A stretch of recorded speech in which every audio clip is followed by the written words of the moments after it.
The basket hit the dirt road with a heavy thud, and every person on the main street of Caldwell, Kansas stopped moving. Sarah Grayson did not cry out.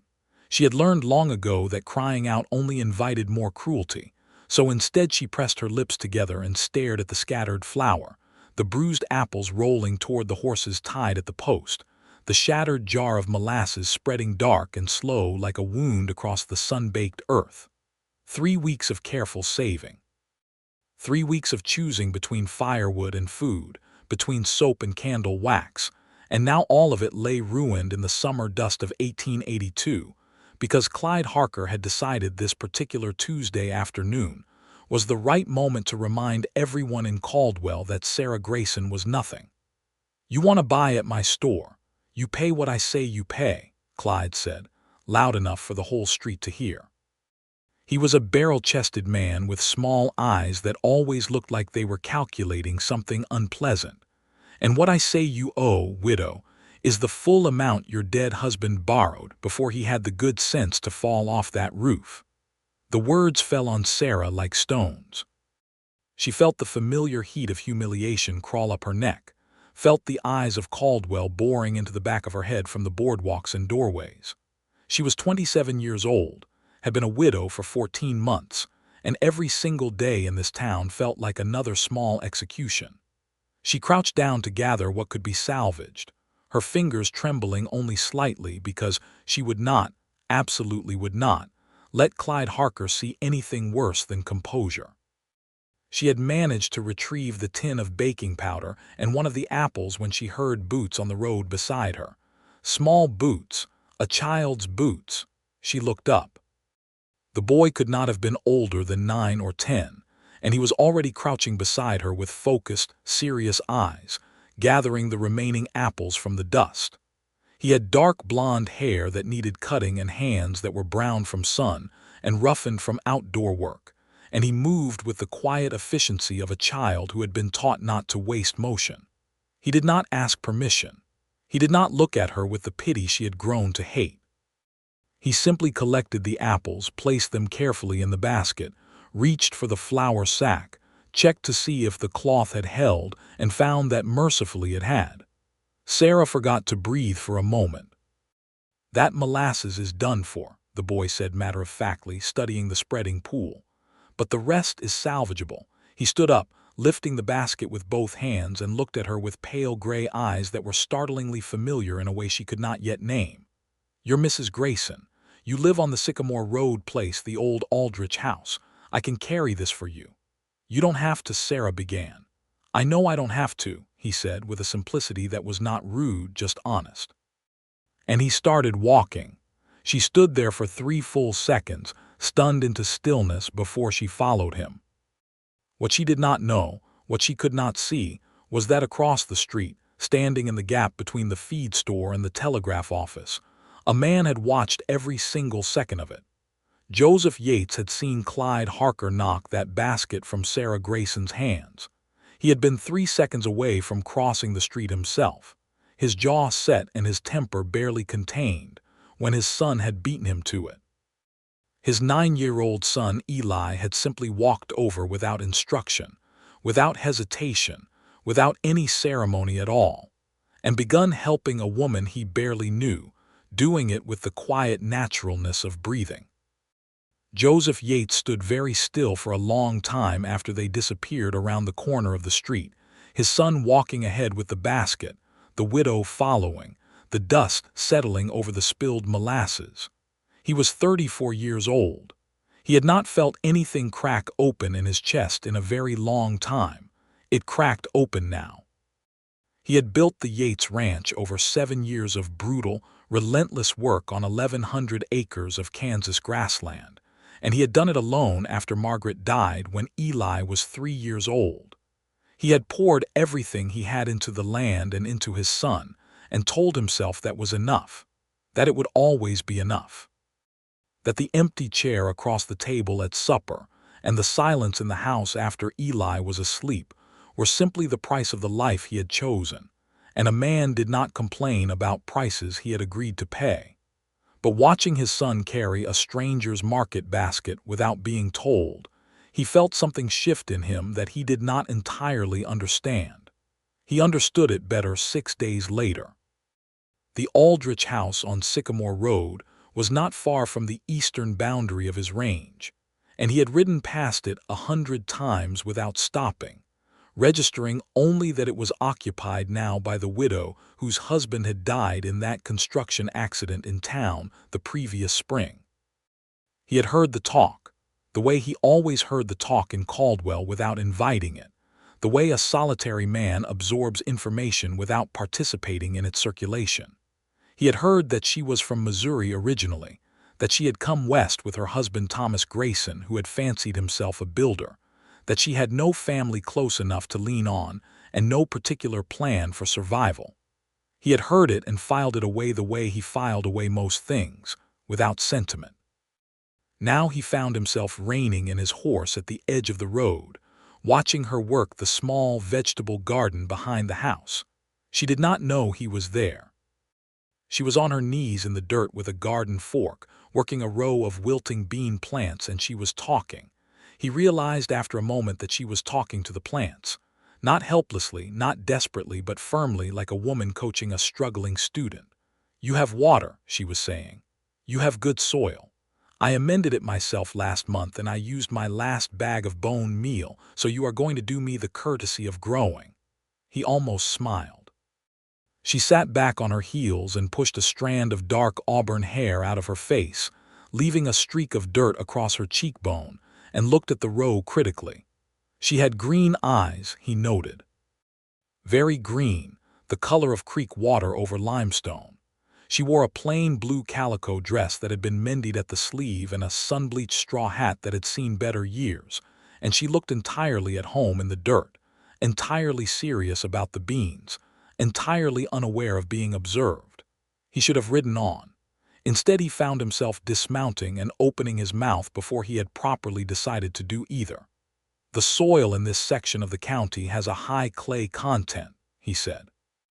She spun around so fast she nearly fell sideways, catching herself with one hand in the dirt, and then she straightened and looked at him with those green eyes that shifted immediately from startled to composed, and he was struck again by the sense that composure was something she wore like armor, that she had learned it the way soldiers learn to keep their hands steady. "Mr. Yates," she said, because of course she knew who he was. Everyone in the county knew who Joseph Yates was. "Mrs. Grayson." He kept a respectful distance. "I apologize for startling you. I was riding past. You stopped." "I did. No point in pretending otherwise. Your bean plants are struggling because the clay is holding too much moisture around the roots and not enough at the surface. You want to work some sand and organic matter deeper into the soil before you plant again next season. For now, the best thing is to ridge the rows a little higher." She stared at him for a moment with an expression he could not read. Then she looked at the beans, looked back at him, and said, "Thank you. I didn't know that. A lot of people don't when they're new to this part of Kansas." He paused. "My son told me he walked your basket home for you last Tuesday." Something flickered in her expression. "He did. He's a good boy. You should be proud of him." "I am," Joseph said. "He also told me that Clyde Harker knocked it out of your hands." The armor went up so fast he could almost hear it click into place. "It was an accident," she said, with the flatness of a woman who had made that particular statement too many times and no longer believed it herself. "Clyde Harker doesn't have accidents," Joseph said. "He has intentions." He hesitated, then said, "Has he been pressing you about the debt?" Her chin lifted. "My business with Mr. Harker is my own." "It is," he agreed. "I'm not pressing into it. I'm just telling you that Harker has tried that particular tactic on 3 other families in this county since the railroad came through and prices changed, and 2 of them ended up selling their land to him at a quarter of its value because they believed they had no other choice." He met her eyes steadily. "You should know you have other choices." The armor held, but something behind it shifted slightly. "Such as?" "Caldwell has a proper merchant on 5th Street, a man named Horace Delaney, who keeps fair prices and does not manipulate debts. He's quieter than Harker and doesn't have Harker's connections to the town council, so people sometimes don't think to go to him first. He reached into his coat pocket and pulled out a small card. If you bring this when you go, he'll know you're from out my way and he'll treat you right. She crossed the distance between them and took the card from his hand. Their fingers did not touch. She read it, looked up at him, and for a moment he saw something unguarded in her face. Something tired and real and quietly grateful that she clearly did not want him to see. "Why are you helping me?" she asked directly. He considered giving her a comfortable, deflecting answer. He was not a man who deflected. "Because my son thought it was the right thing to do," he said. And when a 9-year-old knows the right thing to do without being told, a man ought to at least try to keep up. Something broke through the armor then. Not much, not enough to call a smile, but enough. A softening around the eyes, a very slight relaxation of the shoulders. "Thank you, Mr. Yates," she said. He nodded, remounted, and rode on. He thought about her all the way home. He thought about the way she talked to the bean plants. He thought about the streak of dirt on her cheekbone. He thought about the way she had said, "It was an accident," with that terrible flatness. He thought about 14 months of widowhood on a small failing property in a county where a man like Clyde Harker preyed on vulnerability, the way a hawk preyed on mice, efficiently and without moral conflict. He did not think of himself as a man who rescued people. He had enough to manage. The ranch, the cattle, the endless labor of a place that was always one drought or one bad winter away from collapse. His son, who was 9 years old and still sometimes woke up in the night calling for a mother he could barely remember, and whom Joseph loved with a ferocity that terrified him sometimes. But he thought about Sarah Grayson all the way home, and when he sat at the supper table that evening and Eli asked, "Did you see Mrs. Grayson today?" he had to work hard to keep his expression neutral. "I did," he said. "Is she all right?" Joseph looked at his son across the table. The boy had his mother's coloring and his grandfather's jaw in his own eyes, those pale gray eyes that saw more than a 9-year-old had any business seeing. "She's managing," Joseph said. "She's alone," Eli said. "People shouldn't have to manage alone." Joseph put down his fork and looked at his son for a long moment. "No," he said quietly, "they shouldn't." The next time he saw Sarah Grayson was at the church social 2 weeks later, which he attended under the firm insistence of Eli, who had been told by Reverend Cole that there would be pie. The social was held in the churchyard under the cottonwood trees that lined the south side of the building, and half of Caldwell had turned out for it, which meant the other half had sent their gossip in advance. Joseph stood near the lemonade table with his hat in his hands and watched Eli run toward the pie table with a focused urgency that briefly made him look like a much younger child. And he felt the particular warm helplessness of a father who has been comprehensively manipulated by a 9-year-old's enthusiasm. He saw Sarah at the far edge of the gathering. She was standing with Mrs. Delphine Cooper, the schoolteacher, who was one of the few women in Caldwell whose goodwill was not contingent on social standing. Sarah was wearing a different dress today, a dark green that brought out the color of her eyes, and she had her hair pinned up properly under a better hat, and she looked less like someone managing a crisis and more like someone carefully attending a social obligation. He watched Clyde Harker see her from across the yard and start moving in her direction with the slow, confident stride of a man who was accustomed to not being stopped. Joseph was moving before he had consciously decided to move. He crossed the yard at a pace that was unhurried but purposeful and reached Sarah's side approximately 4 seconds before Harker did. "Mrs. Grayson," he said, as if they had arranged to meet. "Mrs. Cooper."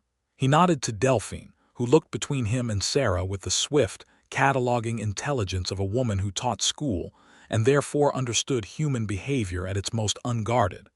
"I was hoping to ask your opinion on the county road situation, Mrs. Grayson. I understand you've been traveling Sycamore Road regularly, and I'd value a local perspective." It was a transparent excuse, and all three of them knew it. But it was also an excuse that gave Sarah something to hold on to, a conversational lifeline that required her to do nothing more than speak. and he watched her take it with the same practical grace with which she had taken his business card.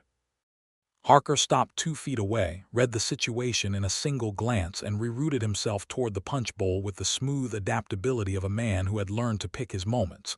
The threat retreated. Sarah's shoulders dropped half an inch. "The road is terrible," she said calmly. "The ruts are 8 inches deep in 3 places, and after rain it becomes impassable. Thank you, Mr. Yates." The thank you was not about the road. "Joseph," he said, "please." She looked at him for a moment. "Sarah," she said. Delphine Cooper was watching this exchange with the expression of someone watching a very promising theatrical performance, and she had the wisdom to say, "I believe I need more lemonade," and remove herself with great efficiency. They stood together under the edge of the cottonwood shade, and for the first time since he had known of her existence, Joseph Yates did not know exactly what to say. It was an unfamiliar and not entirely unpleasant sensation. "Your son is at the pie table," Sarah said. "He led me here under false pretenses, and pie was the actual agenda." She laughed. It was a short, surprised sound, as if laughter had caught her off guard, but it was genuine and warm, and it did something significant to the general arrangement of his chest cavity. "He's remarkable," she said. "I've thought about what he did nearly every day since it happened. It seems like such a small thing, and it was also entirely not small. He told me he knew your name and your address because you'd brought cookies to the school last term." Joseph paused. "He had you filed away as someone who was kind." She was quiet for a moment. "I like that," she said, "being filed away as someone who was kind. It's an accurate filing." She looked at him sideways. "You don't know me well enough to say that. I know you apologized to Harker for an accident he committed deliberately," Joseph said. "That's not kindness exactly. That's survival. But I also know you brought cookies to a school full of children when you were by all accounts barely keeping the house running. That's kindness." She was quiet for longer this time. Around them, the social hummed and laughed and competed for pie slices, and Eli's voice floated over from the table with enthusiastic advocacy for the apple variety. "My husband borrowed from Harker 6 months before he died," Sarah said finally. $200 to buy materials for a contract he had lined up. He died before the contract was finished, so the money was never earned, and now Harker says the interest has doubled the debt and he wants the land as settlement. Joseph kept his face very still and his voice level. "How much does he claim you owe?" "He says $430. He had been in this county long enough to know that Thomas Grayson had likely borrowed the 200, signed something he did not fully read in the optimistic confidence of a man who expected to pay it back quickly, and that the document he had signed had almost certainly included penalty clauses designed exactly for this kind of situation. Harker had made a practice of this. It was not illegal technically. It was something worse than illegal because it was designed to remain just within the boundaries of the law while destroying people who had no legal resources to fight back. "Have you seen the original document?" Joseph asked. Harker says it's in his safe. He's required to produce it if you formally request it, in writing. Kansas territorial law, even under statehood, gives you that right. He paused. "You should request it. And when you get it, before you sign anything or agree to anything, you should take it to Harvey Meade in Wichita, who is a proper attorney, not just a notary, and let him read it." She was looking at him with an expression that mixed gratitude and wariness in equal measure. "Why do you know all of this?" "Because Harker tried the same thing on my foreman's family 2 years ago, and I spent 6 months learning everything I needed to know to stop it." He met her eyes. He stopped when he understood that the foreman had someone in his corner who knew the law. "He'll stop with you too if you make it clear you're not isolated." "But I am isolated," she said plainly. "You don't have to be." The words came out with more weight than he had intended. He felt her feel that weight. She looked at him steadily for a moment, and he looked back, and the cottonwood leaves moved overhead in a warm July wind, and somewhere behind them Eli was announcing triumphantly that he had obtained 2 slices of pie through what he was apparently describing as strategic negotiation. "I should get back to Delphine," Sarah said, but she did not move immediately. "I'm glad your son carried my basket home," she said quietly, "for several reasons that are probably becoming obvious." He watched her walk away. He was in entirely serious trouble. He knew it the way he knew when weather was turning, by a particular quality in the air around him, a change in pressure. He had not looked at a woman, truly looked, not in 7 years. He had told himself it was because of Eli, because he did not want to bring confusion into his son's life, because the ranch demanded everything, because love the second time around was a risk a reasonable man calculated carefully. He was calculating now, and the numbers were not reassuring. He knew almost nothing about her except that she was brave and practical and kind, and entirely alone, and in the kind of legal trap that could swallow her whole if she did not get help. He knew that she talked to bean plants and wore borrowed composure like armor and laughed when something genuinely surprised her. He knew that her situation was complicated by debt and grief, and the particular vulnerability of a woman alone in a frontier county in 1882, where a woman's options were governed by property laws that still treated her as essentially a legal extension of her deceased husband. He knew that Eli had walked to her side without being told, and that his own feet had done something similar at this social gathering, and that this pattern probably meant something he should not ignore. He rode out to Sycamore Road 4 days later with an actual reason this time. He had spoken to Harvey Meade, the Wichita attorney, who owed him a professional courtesy, and he had a letter of introduction and a general outline of what requesting the original Harker document would entail, and these were concrete things he could offer that had nothing to do with the fact that he had been thinking about green eyes and the sound of surprised laughter for 4 consecutive days. She was on the porch when he rode up. She had been darning a sock from the look of things, though she set it aside and stood as he approached, and he noticed that she noticed his horse before she noticed him, the quick automatic assessment of a woman who had learned to gauge her security by what was coming up the road. "Joseph," she said, the first time she had used his given name without the prompt of his own name. He felt it in his sternum. "I brought some paperwork from an attorney in Wichita," he said, dismounting and tying his horse at the post. "Information on how to formally request the loan document from Harker. You don't have to do anything with it. I just thought you should have it." She came down the porch steps and took the papers from him and read them with focused attention, her lips moving slightly over the legal language. He waited, watching the way she absorbed information methodically, without panic, working through it the way she had worked through the bean row problem. "This says I can request it within 30 days of any demand for payment," she said. "And Harker made a demand in June, which means your window is still open. I'd have to go to Wichita." "No. The request goes by mail, certified. Meade's office has the form ready. You just need to sign it." He paused. "I can take it for you if you'd like. Save you the journey and the expense of posting." She looked up from the papers. There was that wariness again, running alongside the gratitude, and he respected it. She had no reason yet to trust him beyond the fact that his son had carried her basket and he had said useful things twice. Wariness was appropriate. He would have thought less of her without it.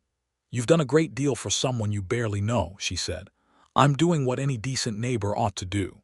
"Most decent neighbors haven't bothered," she said, not bitterly, just factually. "The Hendersons on the north side have been here since before us, and they've never said a word past good morning. The 2 families on the south side looked the other way when Harker's in the street." "That's fear," Joseph said. "Most people in this county have something Harker can leverage. I don't, which makes it easier for me to be useful." He paused. "And to be honest with you, Mrs. Grayson, Sarah, I'm not doing this purely out of civic virtue. I would be lying if I pretended it was that simple." The directness landed between them like a stone in still water, and the ring spread outward in the silence. She held his gaze for a long moment.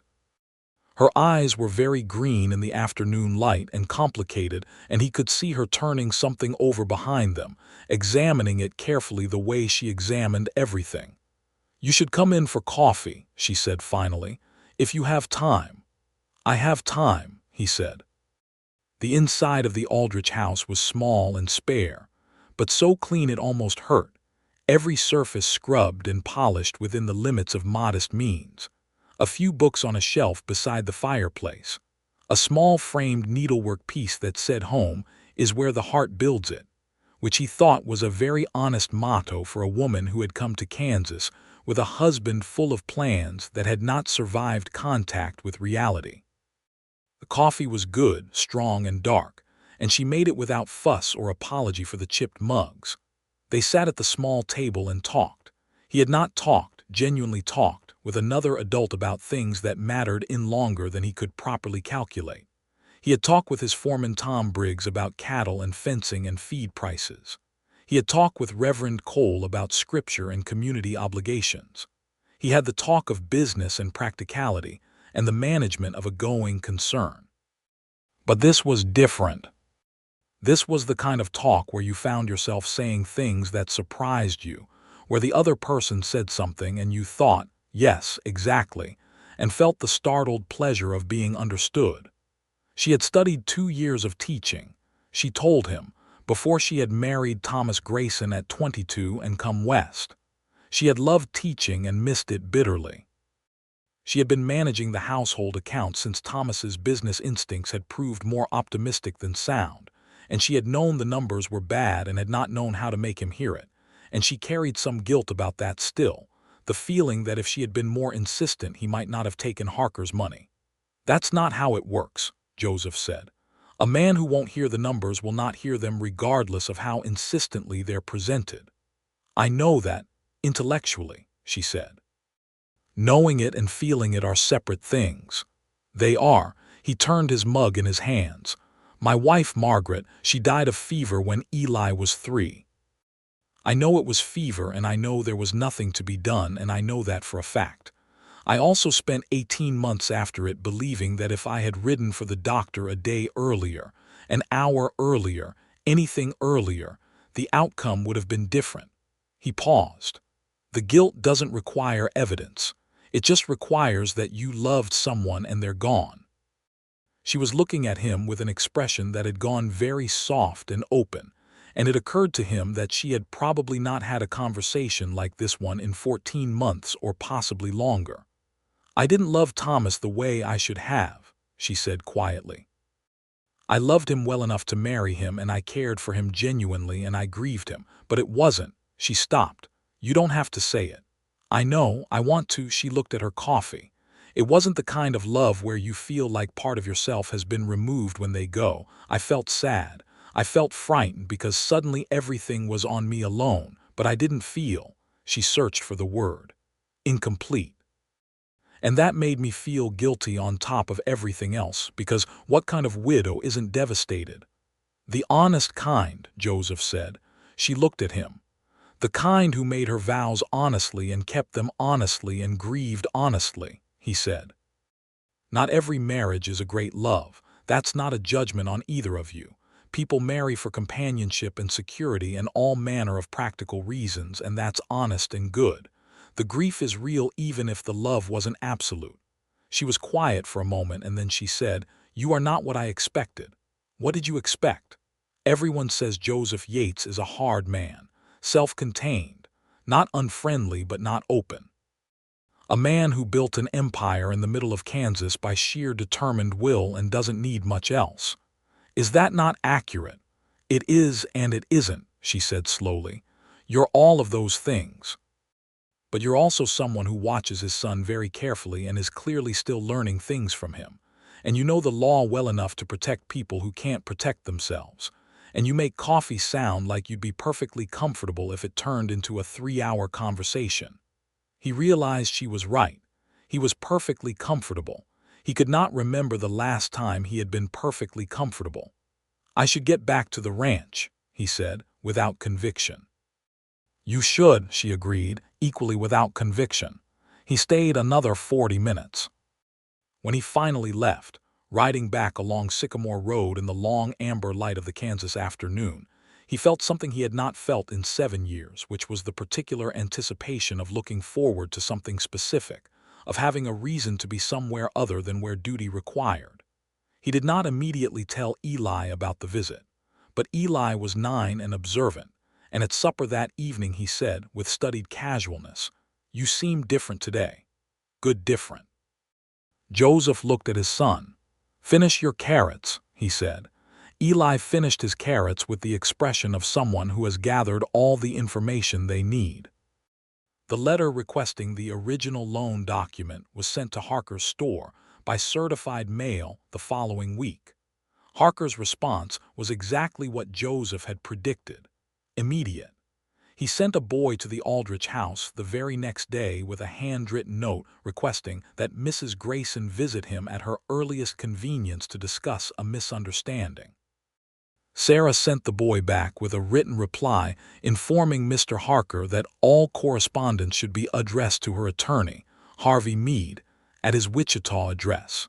She had not technically engaged Meade as her attorney, but she had written to him, and he had written back warmly, having received Joseph's letter of introduction, and told her that, for the interim purposes of official correspondence, she was welcome to use his name, which was a significant professional courtesy that Joseph suspected Meade was offering partly on her merits, and partly because he too had encountered Harker's tactics before. Joseph heard about her response to Harker through Tom Briggs, who heard it from the boy who had carried the note, who had apparently been so impressed by the composure of the transaction that he had described it to everyone within earshot. By the end of the week, the story of the widow on Sycamore Road who had redirected Clyde Harker to her attorney in Wichita had circulated through Caldwell with the velocity of truly satisfying news. He rode out to see her the following Saturday, this time with Eli, who had stated flatly that he was coming and produced no particular argument for it, simply assumed the matter was settled, which was a conversational technique Joseph recognized because he occasionally used it himself. Eli brought her a jar of honey from their own hives. He presented it with a solemnity that was touching and slightly formal, as if he had rehearsed the manner of it, and Sarah accepted it with equal gravity and thanked him, and then asked him if he wanted to see the garden. Joseph watched them walk the bean rows together, his son and this woman, Eli asking questions about the soil amendments and Sarah explaining what she had done differently following Joseph's advice. The beans now marginally more hopeful looking, the rows ridged higher, some improvement visible if you knew what you were looking at. Eli knew what he was looking at because he had grown up on a working ranch and had an instinctive feel for plants and animals that he had apparently been born with. "You did it right," Eli told her, examining the soil with a critical professional air. "Papa would say you have good hands." Sarah looked over at Joseph with those green eyes warm with something he was beginning to recognize. "Does he say that?" she asked Eli, still looking at Joseph. "He says it about people who understand land," Eli said. "It's a high compliment from him. He doesn't give them easily." Joseph was going to have a very specific conversation with his son about the appropriate boundaries of conversational advocacy. He was absolutely certain that conversation would accomplish nothing whatsoever. Over the following 6 weeks, the visits became a rhythm. Sometimes Joseph came alone, sometimes with Eli, always with something useful and concrete, information about the county water rights situation that might affect her property, a bag of good seed corn from his own stock, a repaired fence rail that his men were passing by anyway and could fix in 20 minutes with tools they already had on the wagon. He was careful, always, to make the utility of each visit clear, to give her something real to hold so that the visit was never purely social and therefore never presumptuous. But the conversations they had alongside the useful things were long and real, and growing increasingly necessary to both of them. He learned that she read widely, that she had opinions about everything from crop rotation to territorial politics to the specific injustice of the laws governing widows' property rights in Kansas, which were technically improved since statehood but practically still managed by social norms that favored men with lawyers over women without them. She said this without bitterness, but with a precise, clear-eyed anger that he found completely reasonable and said so. Most men I know would tell me to be grateful things are as improved as they are, she said. Things being somewhat less unjust than they were before is not the same thing as things being just, he said. The improvement doesn't cancel the problem. It just makes the problem more comfortable to ignore. She looked at him for a long moment. You understand why that matters? I understand it because it affected someone I cared about being able to protect herself. He paused. Margaret. She had property of her own from her parents when we married, a small parcel of land in Nebraska. When she became ill and then died, the process of establishing my right to manage that property on behalf of Eli was absurd. I had to spend money proving in court something that should have been automatic. And I had resources, I had a lawyer, I had time. He shook his head. Most women don't. Most women don't, she agreed quietly. Harker had not disappeared. He never disappeared. He had simply shifted tactics, which was what Harker did. He began a quiet campaign of suggestion around Caldwell, letting it be known that the widow Grayson's land had drainage problems and clay soil, and a structural issue with the house foundation, all of which were either untrue or drastically exaggerated, and that her property value was therefore much lower than the debt she owed. He was trying to create the impression that she had nothing worth fighting for. That settlement on his terms was not surrender but common sense. Joseph heard about this from 3 different sources within a week and spent an extremely unpleasant evening deciding what to do with his anger, which was considerable. He had learned, in the years since Margaret's death and the long isolation of building the ranch, to be very precise about what he did with anger. Anger spent carelessly was anger wasted. Anger directed with precision was a tool. He wrote letters. He wrote to the county land assessor, formally requesting that the Aldrich property be officially assessed at current market value. He wrote to Harvey Meade with a full accounting of what Harker was saying, and why it constituted a specific type of property fraud that had legal remedies.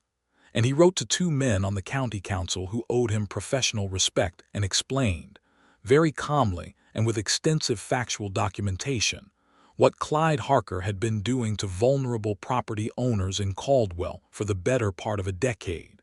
He did not tell Sarah he had done any of this. She found out. Of course she found out. It was a small county. Delphine Cooper, who sat next to a council member's wife at a quilting circle, told her within 10 days, and Sarah rode to the ranch to see him about it herself, which surprised him considerably because she had never initiated a visit. He was in the horse pasture when she arrived, working with a young gelding who was not yet comfortable with riders, and Tom Briggs sent one of the hands to find him. He came through the pasture fence and saw her standing in the ranch yard with her horse tied at the post, and she was wearing that same green dress from the church social, and her expression was complicated. "You should have told me," she said. "I should have," he agreed. "I'm not a case to be managed, Joseph. I'm a person." "You are," he said, "and I owe you an apology for not telling you what I was doing. I was in the habit of acting and not announcing it. That was wrong when it concerned your business." He met her eyes squarely. "But I am not sorry I did it. Harker was poisoning your property's reputation, and it was going to cost you real money. I had tools to stop it, and I used them. I would do it again, but I would tell you first." She looked at him for a long, searching moment. The mid-September sun was at an angle that made everything golden, and the ranch yard smelled of hay and horses and the dry, sweet grass of late summer, and the young gelding in the pasture behind him was watching them both with calm brown eyes. "Thank you," she said finally. "Not for the letters, for the apology." "I need to ask you something," Joseph said. The words came out steadier than he felt. "And you should know that I have thought about whether to ask it for a very long time, and I am asking it now because I think not asking it would be dishonest in a way that I am not comfortable with." She waited. Her hands were still on her horse's neck, and she was very still. "I would like to court you," he said, "properly and with your full knowledge of the intention, so that you are not surprised or obligated. If you would rather I not, I will continue to be your neighbor and your friend, and nothing in our arrangement will change. But if you are open to it, I would like to do this honestly." The silence lasted long enough that he began to reckon with the possibility of a no. He had made his peace with that possibility. He had more or less made his peace with it. He had made a reasonable attempt at peace with it. "I've been thinking about whether you'd ask," Sarah said. "Since about the fourth visit, if I'm being precise." "Have you been thinking about what you'd say?" "Yes." A pause. "I've been thinking that I am not easy. I have no money and a contested piece of land and 14 months of careful walls around everything, and I don't know yet how to trust someone completely. I'm not sure I know how to love in the way I should have loved before." "I'm not looking for someone easy," Joseph said. "I've managed easy for 7 years. Easy is a ranch that runs on routine and a bed that's half empty and a son who is doing the very best job he can of not being lonely for something he deserves." He paused. "I want real. I'd rather have hard and real than smooth and hollow." She crossed the distance between them. She was close enough now that he could see the fine detail of her face, the small scar along her jaw from something long past, the faint lines at the corners of her eyes from too much sun and too much worry. She was beautiful in the way that real things are beautiful, not arranged for it, just genuinely so. "Then yes," she said. "Court me. Honestly and properly, and with your son's apparent enthusiastic approval, which I suspect has been behind this entire situation from the beginning." He laughed. It surprised him, that laugh, how full it was, how unguarded. "He's 9, he said. "He's 9 and he's been carrying your romantic agenda since July," she said, and she was smiling. A real one, warm and wide and a little wry, and it undid something in him completely. The courtship was careful and warm and increasingly impossible to contain. He took her to Wichita in October to meet Harvey Meade in person and review the Harker document, which Meade had finally received after a second formal request backed by a threat of county legal review. The document, as he had predicted, contained penalty clauses that were aggressive but not entirely without legal challenge, and Meade believed he could negotiate the total debt down to something manageable, possibly as low as $100, by demonstrating that the original loan had already been partially offset by materials Thomas Grayson had delivered before his death. The day in Wichita was long and legalistic and entirely successful, and they ate supper at a proper restaurant that had tablecloths. And Sarah looked at the tablecloths and then at him, with an expression of complicated emotion that he read as the feeling of being treated as worth the tablecloths, and he made a mental note to address this deficit in her daily experience as a matter of some priority. They talked through supper and through the walk back to the hotel, where they were separately and properly accommodated, and at the door of her room he held her hand for a moment and said, "I know this is moving carefully." "It should move carefully," she said. "I don't think either of us is in a hurry." "I'm in some hurry," he said. "I'm just not going to let it run ahead of what's right." She squeezed his hand and let go and went inside, and he stood in the corridor for a moment longer than was strictly necessary before returning to his own room. Eli, when told of the legal outcome, expressed satisfaction. When told that his father had held Mrs. Grayson's hand, he said, "Finally," with the tone of a man who has been waiting a very long time for the post to arrive. Joseph gave up on the idea of that particular conversation about appropriate advocacy. November brought the first real cold and a series of events that accelerated everything. It began with a structural problem at the Aldrich house. The foundation that Harker had been privately claiming was compromised turned out to have a genuine issue, not nearly as severe as Harker had suggested, but real enough. A section of the stone foundation along the north wall that had shifted in the spring thaw and was allowing cold air through in a way that would become dangerous as winter came on. Joseph found it during a routine visit when he noticed the floor near the north wall was significantly colder than the rest of the house, and she had placed a rug over it that she hadn't explained. She had known. She had known for 2 months and had not said anything because she was managing it alone the way she managed everything alone, by covering the evidence and dealing with it quietly. He sat down at her table and looked at her with something that was not quite anger and not quite sorrow, and was mostly the particular ache of watching someone refuse help they genuinely need. "You cannot winter here if that's not repaired," he said. "I know. Why didn't you tell me?" She was quiet for a moment. "Because it felt like one more thing to need help with," she said, "and I didn't want to be one more thing." He understood, suddenly, the full weight of what she had been carrying. Not just the debt and the legal trouble and the isolation, but the psychological cost of perpetual need, the specific humiliation of being a person whose circumstances required help at every turn when she had spent her whole adult life trying to be someone who gave help rather than required it. The cookies at the school, the care with the garden, the constant, exhausting maintenance of dignity in the face of everything threatening to strip it. "Sarah," he said, and his voice came out lower than he intended, "you are not one more thing, you are the thing." She looked at him, and her eyes were very bright, and she was holding herself very still the way she did when she was managing something internal, and then she said quietly, "Say that again."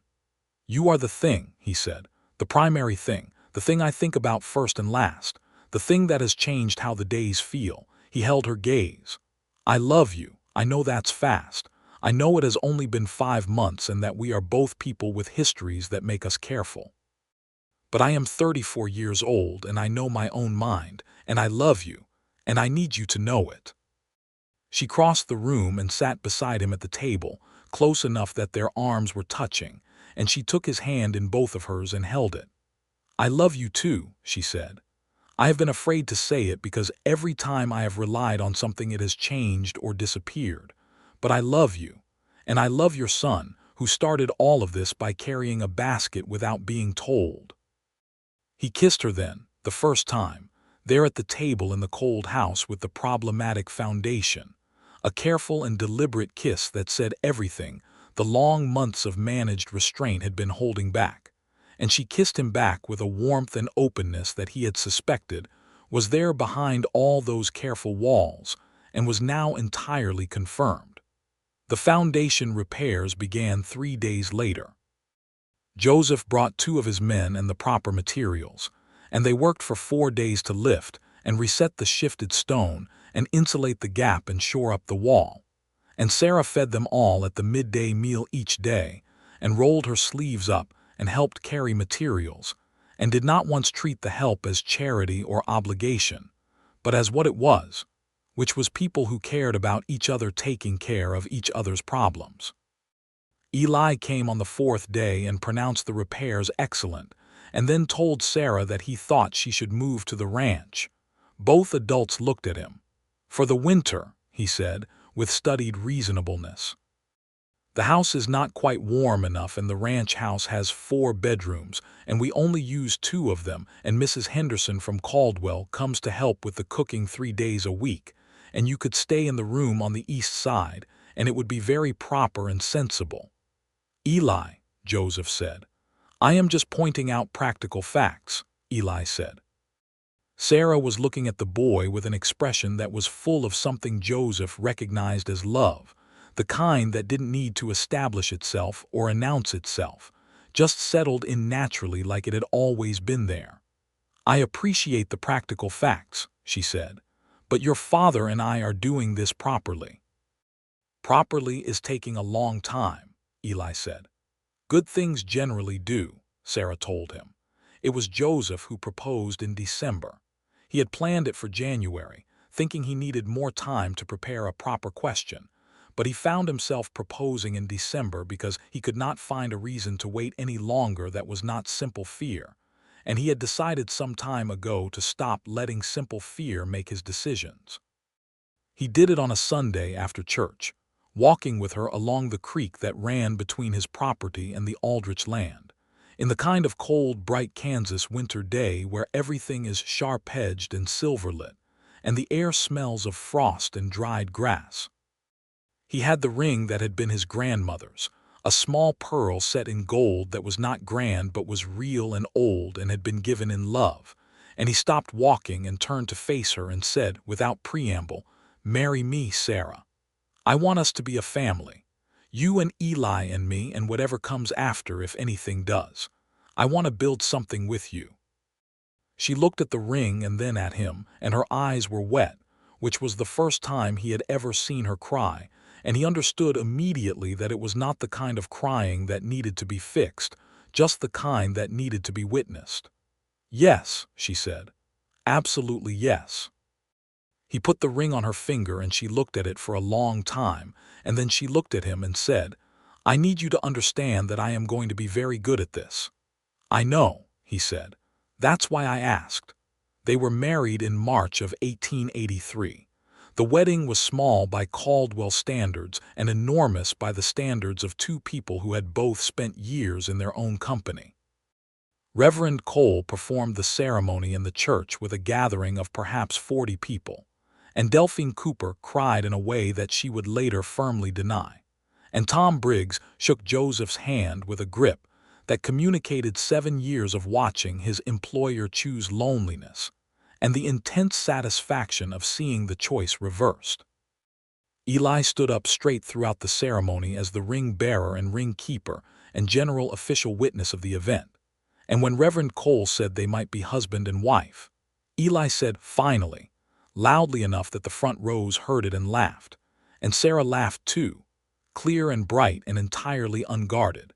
And Joseph leaned down and kissed his new wife, while his son beamed beside them with the triumphant energy of someone who has managed a complex situation to its proper conclusion.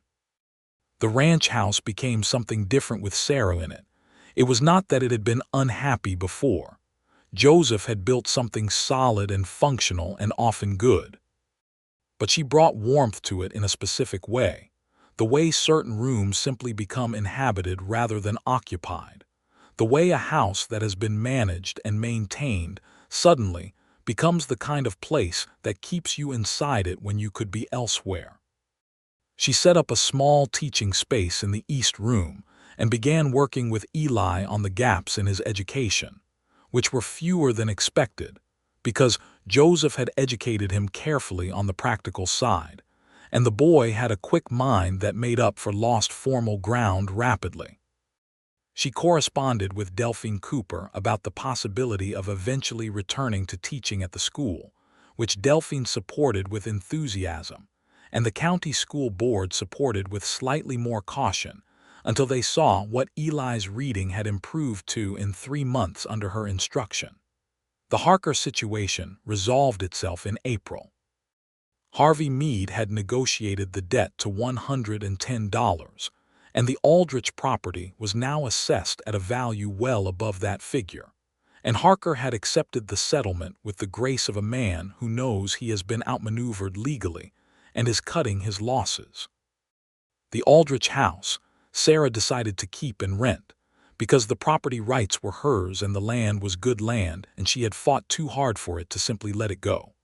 She found a tenant in May, a young family newly arrived from Ohio, a husband and wife and their infant daughter, and she charged them a fair rent and checked on them with the regularity of someone who remembered what it felt like to be new and alone in a strange place. Joseph watched her do this and felt something that was simply pride, uncomplicated and full. Summer of 1883 was everything that summer should be in Kansas when things are going right. The cattle were healthy, the rains were adequate, the grass was good, and the ranch ran with the efficiency of a well-maintained machine. Joseph expanded his south pasture with the purchase of an additional 200 acres from a neighboring family moving back east, which put the Yates Ranch at 1,300 acres and made it one of the 5 largest operations in the county. Sarah rode out with him on Sunday mornings to see the land, learning the specific geography of it the way she had learned the geography of the Aldrich garden, methodically and with genuine interest. She had an eye for cattle that he had not expected and that she herself had not expected, the same eye she had for the beans and the soil, a fundamental attentiveness to what things needed that was just part of how she engaged with the world. "The yearling on the east side fence has a sore leg," she said one Sunday morning in August. He looked where she was looking. "She does," he said, surprised. "You saw that from here. the way she was standing. Tom Briggs, who had ridden out with them, muttered something to Joseph that was either "she's good" or "you're lucky," and was possibly both. In October of 1883, Sarah told him she was expecting. He had known it might happen, and had thought about it the way he thought about most important things, quietly and in advance, working through the anxiety of it on his own so that, when the moment came, he could be what she needed him to be. The anxiety was there because he remembered with brutal clarity what pregnancy had been in frontier Kansas in 1874, what it had cost Margaret in ways he had not fully understood until much later, what could still go wrong in ways no amount of preparation could entirely prevent. But he looked at Sarah's face when she told him, the way she watched him for his response, the particular quality of her stillness that he now knew meant she was managing internal complexity, and he said, "I am very happy. I am also going to be very attentive, possibly to an irritating degree, and I need you to tell me if I cross from attentive into overwhelming." She let out a breath that had clearly been held. "You're not going to say anything about the timing or the ranch finances?" "The timing is fine. The finances are excellent. We have a good physician in Caldwell now, and I will have Dr. Hammond come to the ranch for every visit because I am not putting you on a horse or in a wagon for routine appointments in winter." He paused. "Are you well, right now today?" "I'm very well," she said. "A little tired in the mornings, but very well." He pulled her into his arms and held her, and she held him back. And outside the window the October wind moved through the cottonwood trees that he had planted along the north side of the ranch house 3 years earlier for windbreak, and they were tall enough now to do their job. Eli was told at supper. He absorbed the news with the gravity that he brought to all significant information, thought about it for approximately 30 seconds, and then said, "I want a brother." "That's not something anyone gets to choose," Sarah said. "I know," Eli said, "but I'm noting the preference." Joseph and Sarah looked at each other over Eli's head with the specific expression of parents who have concluded that this child is going to be exactly who he is, and that is simply going to be the arrangement. The pregnancy was not easy in the first months. Sarah had significant nausea through November and December that she managed with the same focused determination she applied to all challenges, which in practice meant keeping a specific ginger tea beside her at all times, and sitting down precisely when she needed to sit down, and not pushing past what her body was telling her. Because she was, as she told Joseph with pointed practicality, not going to defeat morning sickness by ignoring it any more than she had been going to defeat the foundation problem by putting a rug over it. He appreciated this more than he knew how to say. By January she was better, and by February the pregnancy had the comfortable established quality of something working as intended. Dr. Hammond came monthly and pronounced her in excellent health each time, and the ranch went about its winter business, and Sarah taught Eli, and they spent the long evenings by the fire in the kind of settled, layered companionship that Joseph had not known he was capable of, and was now entirely unwilling to imagine living without. He told her this one February evening, when Eli had gone to bed, and they were sitting with the fire low and the wind outside performing its standard Kansas winter threats. "I want you to know," he said, "that whatever I was before this, whatever that man was who rode past your house 100 times and filed you away as the widow on Sycamore Road, I am grateful every single day that my son had better instincts than I did." She looked at him from the other end of the settee with those green eyes that still, more than a year into their marriage, occasionally rearranged something in him when he was not expecting it. "Eli had the instinct," she said. "You had the courage to follow it. He carried a basket. I wrote some letters and showed up a few times. You told me I was the thing," she said, "without the letters or the basket or anything useful at all. Just me. That's the piece that mattered most." He moved to her end of the settee. She leaned her head against his shoulder and he put his arm around her and they sat watching the fire, and he thought with a clarity that was almost startling how improbable and how complete this was, how a market basket knocked into the dust on a hot Tuesday in July had traced a line directly to this evening, to this fire, to this woman, to the child growing toward spring. The baby came on a Thursday in June of 1884. Dr. Hammond was present and professional. Eli was sent firmly to Tom Briggs's family's quarters for the duration, and kept there with admirable resolve by Tom's wife Clara. And Joseph stayed close throughout, close enough to be useful and far enough not to be in the way, walking the line between attentive and overwhelming with the concentrated effort of a man who knows his own tendencies. It was a long labor.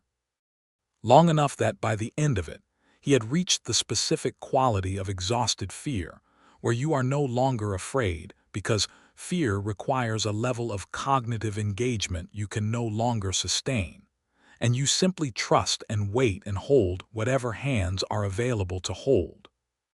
Sarah was extraordinary, that was the only word. She was fierce and focused and determined, and when it was over and Dr. Hammond placed the baby in Joseph's arms and said, "A son," Sarah looked at Joseph with a face full of exhausted triumph, and he looked at the baby who had his wife's auburn coloring and his own gray eyes, and he said, "Samuel. I'd like to name him Samuel." Sarah smiled. "Samuel Yates," she said. "Good name." Eli's reaction to his brother was everything Joseph had expected. The boy came in with Clara when the room was ready for visitors, walked to the bed where Sarah held the baby, examined Samuel with the same critical attentiveness he brought to yearling cattle and soil composition, and said, "He's very small." "He'll grow," Sarah said. "I know." Eli reached out one careful finger and Samuel's tiny hand closed around it with the automatic grip of the newborn, and something moved through Eli's face that was not anything he would have been able to name yet, but that Joseph recognized immediately, because he had felt it himself 9 years earlier when a nurse had placed Eli in his arms for the first time. "Hello, Samuel," Eli said quietly. "I'm your brother. I'll teach you everything important." Joseph had to look away for a moment because his vision had done something inconvenient. The summer of 1884 was full in the way that lives become full when they have arrived at something they were always meant to be. The ranch ran. The cattle were sold at a price that was the best Joseph had seen in 6 years. Sarah returned to teaching 3 mornings a week at the Caldwell school, which the school board had finally approved with enthusiasm after seeing what she had done with Eli's education. And she brought Samuel in his basket on those mornings, and settled him beside the desk and taught with him sleeping peacefully behind her. And the children adored this arrangement with a unanimity that surprised the school board considerably. Eli turned 10 in September and announced at his birthday supper that he intended to be either a lawyer or a rancher. He had not fully decided, but probably both. "You can probably be both," Sarah told him. Joseph managed the legal side of the ranch without being a lawyer. "I have lawyers for that," Joseph said, "and he knows enough to direct them accurately," Sarah told Eli, "which is arguably more valuable than being one yourself." Eli considered this with the thorough attention he gave all significant career decisions and said, "I want to start with the cattle. Can I have responsibility for the South pasture yearlings?" Joseph looked at his 10-year-old son. "Supervised," he said. "Obviously," Eli said, with the tone of someone who finds certain additions unnecessary. Harker left Caldwell in the spring of 1885. He sold his store to a man from Topeka and moved north without public announcement, and the general opinion of Caldwell was that the combination of Harvey Meade's legal challenges on Sarah's behalf, the county council's increased scrutiny of his business practices, and the simple erosion of his ability to frighten people in the same way had made the town less profitable than he required. Joseph neither celebrated nor commented publicly. He noted it, filed it, and moved forward. The Aldrich House tenants, the Ohio family, had a second child that spring, a boy, and Sarah brought them a christening gift and had dinner with them and came home quieter than usual and told Joseph over supper that she was thinking about the property again. "What about it?" he asked. "I'm thinking that it should stay in the family," she said. "Not as a rental, as Eli's eventually, when he's ready for his own place. Joseph looked at her. You're thinking 10 years ahead. I think 10 years ahead about most things, she said. It's a good piece of land. The soil situation is manageable and the foundation is sound now, and it has room to be expanded. By the time Eli is 20, it could be a proper starter property. He thought about it. He might want something different. He might, she agreed, but the option should be his. I'll talk to Harvey about putting it in trust, Joseph said. Sarah nodded, satisfied, and ladled more stew, and Samuel banged his spoon on the table with the enthusiastic percussion of a 1-year-old who has identified the sound as excellent. And Eli told him in a patient older brother tone that utensils were for eating, not music, though he looked like he privately thought Samuel's position had some merit. The second pregnancy announced itself in the autumn of 1885, and this time Sarah told Joseph with a confidence she had not had the first time, a settled certainty that things were all right, that they were all right, that this was a life that could hold this news without difficulty. Another one, he said, meaning it entirely as the warm acknowledgement of good fortune that it was. Another one, she agreed. Eli is going to have opinions. Eli has opinions about everything. He's going to want another brother. What do you want? Joseph asked. She thought about it. I want whoever it is, she said simply. I just want them to be healthy and loud. The baby arrived in April of 1886. A girl this time, with Joseph's darker coloring and Sarah's green eyes, a combination that was visually remarkable and that Sarah noted with great satisfaction was going to cause significant disruption at some future point in Caldwell's social order. Eli said, "A sister," with the tone of someone recalibrating expectations, thought about it for approximately 4 seconds and said, "That's all right. She'll be useful in different ways." Sarah looked at Joseph. Did he just say useful? He's my son, Joseph said. He's also 10 years old and already sounds like a county commissioner. They named the girl Rose, for Joseph's grandmother, and Samuel, who was nearly 2, approached her with a gravity that suggested he understood the importance of the occasion, before immediately trying to share his wooden horse with her, in a way that required considerable diplomatic management. The ranch expanded again in 1886.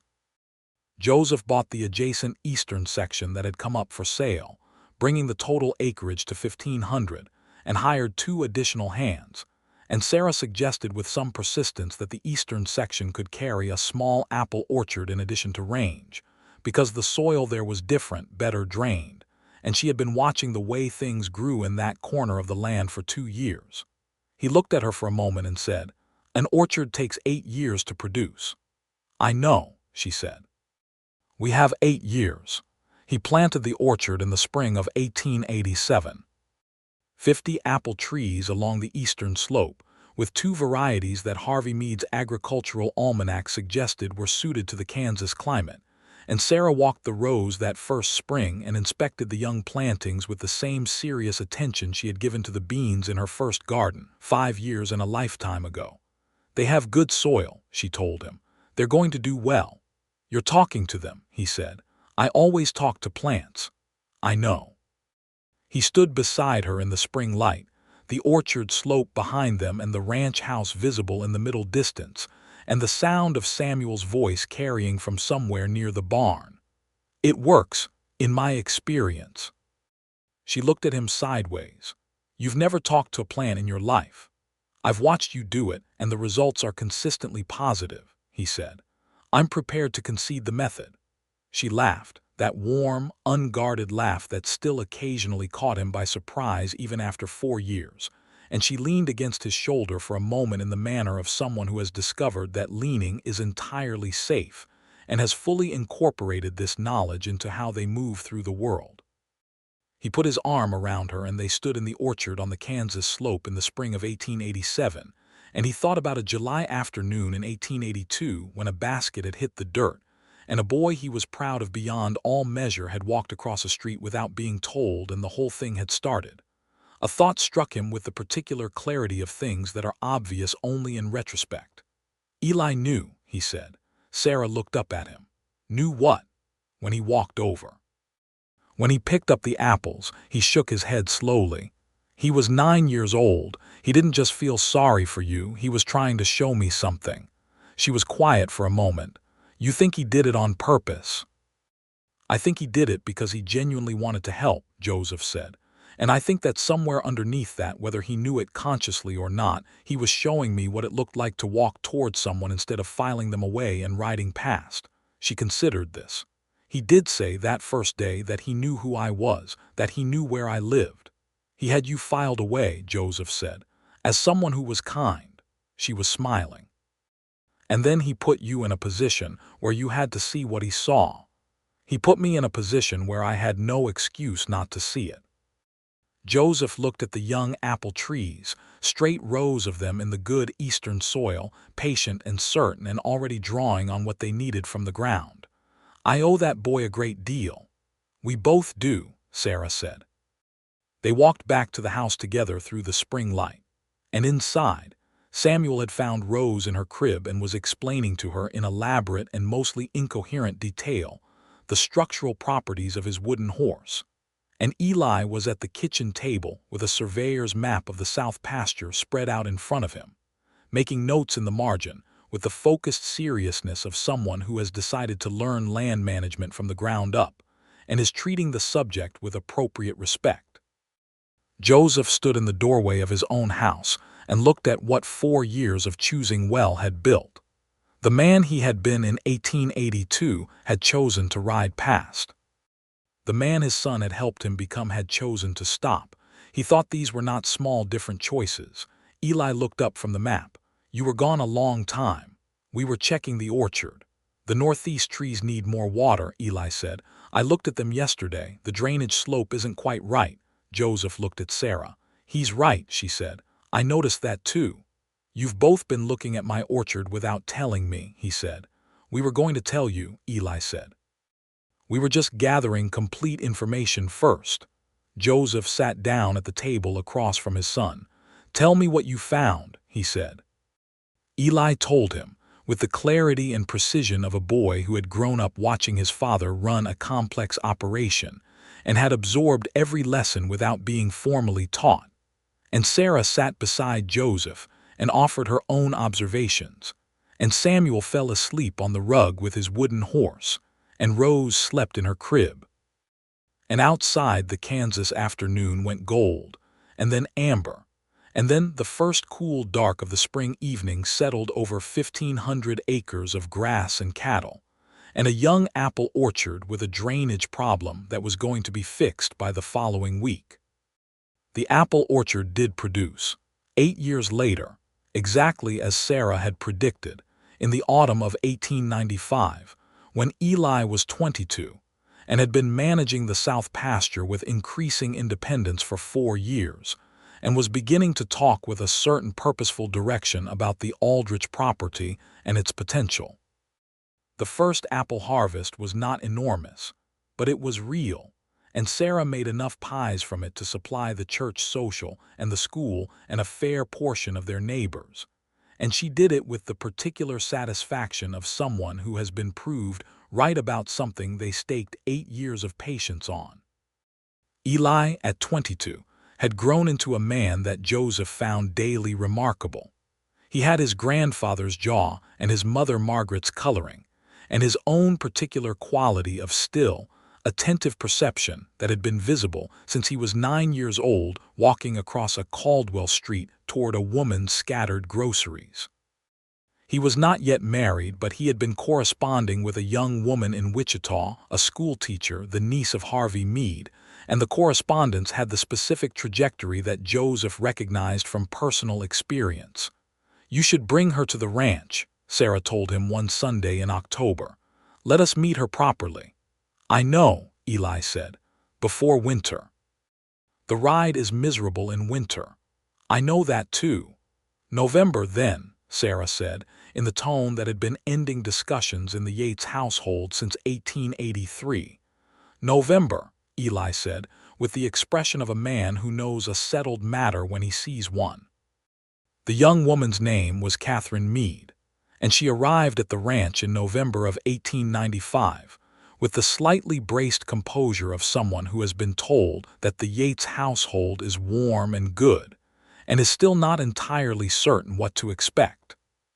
She was 21 years old and had brown eyes and a direct manner, and she watched Eli with the specific quality of attention that told Sarah everything she needed to know within approximately 40 minutes. Samuel, at 11, treated Catherine's visit as a significant data collection opportunity and asked her 3 questions during supper that were individually reasonable and collectively constituted an extremely comprehensive interview. And Catherine answered all of them with good humor and without apparent unease, which Samuel filed away as a favorable indicator. Rose, at 9, decided within approximately 10 minutes of meeting Catherine that she was acceptable, which in Rose Yates' social taxonomy was a high designation, as she had inherited her mother's precise eye and her father's limited patience for pretension. Joseph watched Eli watch Catherine across the table, that same still attentive quality that he had first seen in a 9-year-old crouching in the dirt beside a scattered market basket, and he thought that his son had never looked more like himself, more fully and completely the person he had always been becoming. He looked at Sarah. She was watching too. She met his eyes across the table, and the look that passed between them was the specific kind that requires no words because they have had so many words over 13 years that certain things no longer need them. The recognition of something good being true, the shared knowledge of how everything connects. How a market basket hit the dirt on a Tuesday afternoon in July of 1882, and a boy crossed a street, and a man watched from the gap between the feed store and the telegraph office, and felt something crack open in his chest that he had kept sealed for 7 years. How the cracking open was not a wound but a beginning. How the beginning had grown into 1,500 acres, and an apple orchard and 2 children asleep upstairs, and a son who had become a man and a house that was full in every possible meaning of the word. After supper, when Catherine and Eli had gone to sit on the porch, and Samuel had been sent to bed and Rose had been settled, Joseph and Sarah sat at the table where they had always had their best conversations, with the fire low and the kitchen cleared, and the November wind outside promising winter. "She's good," Sarah said. "For him, she's genuinely good." "She is," Joseph agreed. "She looks at him the way you should look at someone." "Like they're the thing," Sarah said. He smiled. "Like they're the thing." She reached across the table and put her hand over his, and he turned his hand over and held hers, and they sat in the quiet of a house that had been built by 7 years of determined solitude and 13 years of better choices. And outside on the porch their son was talking to a woman he loved, and somewhere in the east bedroom their daughter was probably not yet asleep, but was being very quiet about it, and Samuel had certainly already gotten back out of bed to look at the stars, which was a habit no one had managed to fully discourage, because it was impossible to be sincerely opposed to a boy who got up in the middle of the night to look at stars. "I want to tell you something," Joseph said. Sarah looked at him. "I want to tell you that the day Eli carried your basket home was the best day I have had in this county," he said. "Before it or since, including all the days since that were genuinely good.